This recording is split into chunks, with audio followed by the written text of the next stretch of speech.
La obra tiene su origen en un encargo del director Mario Vega, de la compañía canaria Una Hora Menos, que simplemente me propuso o me solicitó un texto para dos actores y que fuera una comedia de contenido social.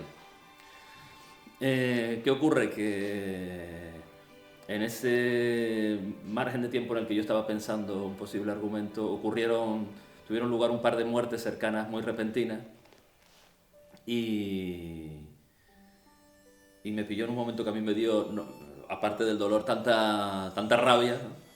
que, que me surgió la idea de esta obra, que cuando se la presenté al director, me dijo, esto no tiene nada que ver con lo que yo te había pedido, y además son tres actores, no dos, pero me encanta y la vamos a hacer. Y la obra, sí, tiene muchos componentes autobiográficos, eh, pues eso, de muertes repentinas, de operaciones de corazón, de, de relaciones con paterno-filiales, bueno, muchos elementos que quizás no debería desvelar mucho para no chafar la trama, pero fue un proceso muy bonito que además fue muy inmediato, en el que yo creo que es de las obras más rápidas que he escrito, ¿no?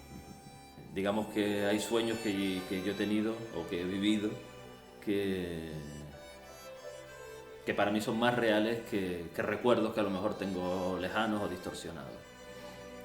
Y tal vez ser soñar, hace referencia a ese monólogo de Shakespeare de Hamlet, de morir, dormir, tal vez soñar, ¿no? Porque la obra trata esa línea difusa entre el sueño, la muerte, eh, lo que se pierde pero no se pierde del todo, sino que todavía permanece. Y, y bueno, yo creo que los sueños a veces nos revelan cosas sobre nosotros mismos que nosotros mismos desconocemos. Bueno, eso como siempre cada espectador recibirá o tomará aquello de la obra que más le toque el corazón y hay mucho de personal ahí. Pero yo creo que la obra lo que trata de contar o trata de presentarnos la muerte como un proceso natural, ¿no? Como algo consustancial a la vida, que no invita a no ver la muerte como, no ya como un final, sino como un trauma demasiado de punto final, de ruptura total con los seres que queremos, ¿no? Sino que hay algo que permanece más allá de la muerte, con independencia de las creencias de cada uno. Y que es posible que esas personas que nos han querido y ya no están, bueno, sigan influyendo en nuestras vidas, ¿no? Yo creo que por ahí va un poco la idea de la obra. He visto el montaje y la verdad que es un montaje muy bonito. Es una obra que, aunque trate el tema de la muerte, está contado con mucha dulzura, con mucho cariño, y eso se ve en el escenario. Y yo creo que está perfectamente tratado el equilibrio ese entre la comedia y el drama o lo emocionante, ¿no? Digamos que hay un momento para la risa, hay un momento para la lágrima, pero en ningún momento es una risa fácil o una lágrima fácil, ¿no? Sino que la función combina muy bien esos dos aspectos que por otro lado están así en nuestra vida, no están intermezclados. No se cae en el melodrama ni se cae en la comedia facilona, sino yo creo que hay un equilibrio muy bonito que además uno sale con la emoción yo digo que es una obra que aunque hable de la muerte, pues es una invitación a la vida, ¿no? Y yo creo que ese es un mensaje que hoy quizás es más necesario que nunca, ¿no? Sí, bueno, la relación con Sergi, que yo digo que es como mi ángel de la guarda teatral, se remonta al año 2013, en que él por una carambola le llega un texto mío del que él, bueno, de cierto modo se enamora y hace todo lo posible hasta que por fin se estrena, que es La punta del iceberg. Y a partir de ahí pues hemos mantenido una relación y una afinidad, pese a la distancia, porque él vive en Barcelona y yo vivo en La Palma. una afinidad que se ha fortalecido a lo largo del tiempo. Yo creo que entendemos el teatro de una manera similar y, y bueno, también hay un vínculo personal, lógicamente. Y cuando él leyó Tal vez soñar, desde el primer momento me dijo que le gustaría estrenarla.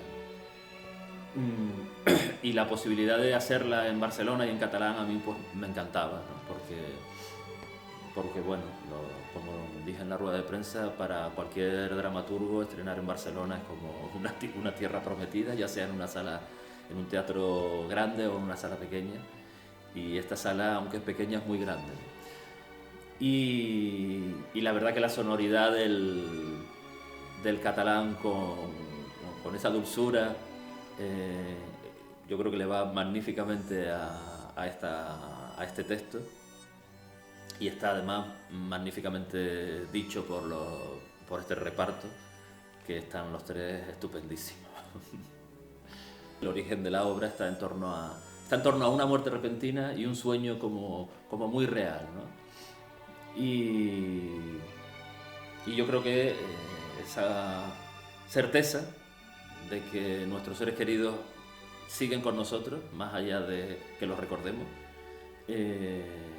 bueno, es lo que se ve en la obra, ¿no? Se plasma en la obra. Y no quiero decir más, so pena de cometer un spoiler. Sí, no es fácil porque, como tú comentas, parece que la muerte en cierto momento, hasta cierto punto sigue siendo un tabú, ¿no? Y ese tránsito. También es verdad que hay situaciones, cada situación es particular. Pero yo creo que deberíamos ser, primero, más conscientes de nuestra propia finitud. Eso quizás nos ayudaría a poner las cosas en perspectiva. Muchas cosas a las que les damos quizás demasiada importancia. Y luego, vamos a ver, todos vamos a morir y la humanidad entera anterior a nosotros ha muerto, ¿no? O sea que realmente es un proceso natural que cambia mucho dependiendo de nuestra actitud ante ese proceso, ¿no? Y si lo vemos como, que claro, que es muy fácil decir, luego cada situación, como digo, es única. Pero si lo vemos como decía Stefan Zweig, el que nos enseña a morir también nos enseña a vivir, ¿no? Y yo creo que aprender o pensar en nuestra propia muerte es una manera también de apreciar nuestra vida, ¿no? Y no creo que debamos verla con miedo.